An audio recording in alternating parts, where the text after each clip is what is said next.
These are not necessarily for the beginners. A lot of experimentation that might go on here in order to get them growing right, but they're just really a great plant. And as they get a little bit larger, that iridescence does really show off.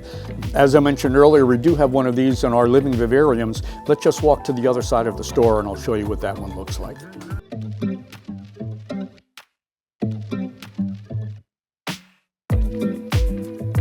Hi, I'm Kim, member of the Tye-Dyed iguana plant team, and today we're going to be talking about one of my favorite plants, the world famous Strobilanthes dyrianus. Everybody knows that one. That just rolls off your tongue, doesn't it? It is a Persian Shield. And one of the reasons why I like it so much is just because of its colors. It's really quite iridescent. It almost has a metallic sheen to it. The purples, and in some cases the greens or the reds. It's just really a pretty plant. One of the interesting things about this plant as well is, first of all, it's non-toxic, so you can certainly put it in a habitat or in a vivarium without any problem at all. And I'll show you one in a vivarium in just a little bit. So it can serve as a habitat, it can serve as a house plant just the way it is, although I would put it, this is a 2-inch pot, I would put it in a 4-inch pot right away. Or it also works well as an outside plant. Now, if you do put it outside, it's going to be an annual, and what we mean by that, it's good for one annual. It's good for 1 year, because when you get into the colder months, October, November, the cold weather is just going to zap it, unless you decide to dig it up and take a little bit of labor and overwinter it, and a lot of people don't like to do that. If you do put it outside, you will notice that it grows quite large. It can get as big as 2 feet around and maybe 2.5 feet tall. It won't get relatively woody. It'll still stay like a plant of sorts. It'll still stay nice and loose, but it'll get relatively large. And when it gets large, all those colors, all that sheen in there just really, really pop out. The leaves themselves are actually shield shaped. That's where it gets its name. And it is, every once in a while, we'll put out a little flower, but it's really not known for its flower. It's just known for the beauty, the iridescence of those leaves. From a watering perspective, it likes water, and this varies depending upon where you put it. If you're going to put it outside, especially in the summertime, you might need to water it twice a day. If it wilts, don't worry, it hasn't died. Go ahead and give it water, and it will pop back up relatively quickly.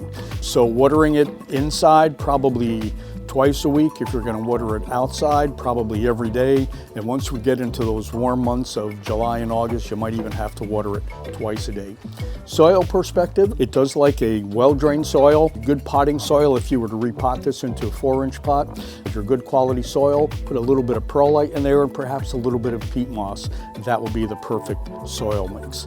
And from a lighting perspective, this is where it gets a little bit tricky. Like most of our plants, it likes that bright indirect sunlight, nothing really too bright. But if for some reason you have it outside and it's going to hit, say, an hour's worth of sunlight, especially in the summertime, you need to be really careful, because it will wilt on you. It will pop right on back. But if it gets any more than, say, an hour a day of direct sunlight, it's going to dry out and it's probably going to die on you. So you really need to be careful about that.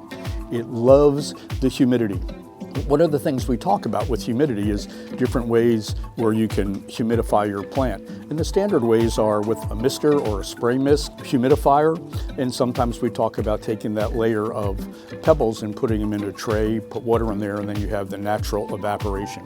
However, there is a fourth way, and a lot of you might have a plant room or just have lots and lots of plants together. So if you have plant upon plant upon plant, and they're all close to each other, as you mist those, they actually can develop their own environment, their own humidity. So another way to humidify your plants is to just have them in a grouping. That's just a great way to do that. I did say that this is a non-toxic plant, so that's a good thing to remember as you put it in your different habitats. From a propagation point of view, the best way to go ahead and propagate this plant is just to take cuttings. And if I were to do this one, I might take a cutting just with my pruner right about here at this node. And then as I take this piece out, I would go ahead and put it in soil. Now you can try a plug. I have found that plugs don't work really well on that because there's just not enough moisture. I have tried putting them in water and water does not work as well. It works a little bit better than a plug, but the best way to do it is to put it in moist soil. And again, if I were to take this piece out right here, I would remove that leaf, I would remove that leaf, I would remove that leaf. These leaves are using energy, and when you're propagating, you want the energy to go really into the new growth, not necessarily into some of these other larger leaves. You want to leave at least 3 leaves as you do the propagation, but these will propagate quite well. And as they get a little larger, you can see this one here, you can certainly go ahead and clip this one right down in this area here, and then go ahead and snip some of those larger leaves off. Go ahead and put it in your potting soil like I talked about. Good quality potting soil, a little bit of perlite, a little bit of peat, and you'll probably be quite happy with this. These are not necessarily for the beginners. A lot of experimentation that might go on here in order to get them growing right, but they're just really a great plant. And as they get a little bit larger, that iridescence does really show off. As I mentioned earlier, we do have one of these in our living vivariums. Let's just walk to the other side of the store and I'll show you what that one looks like. Here is our Persian Shield in one of our living vivariums. This happens to be one of our Tye-Dyed iguana brand vivariums.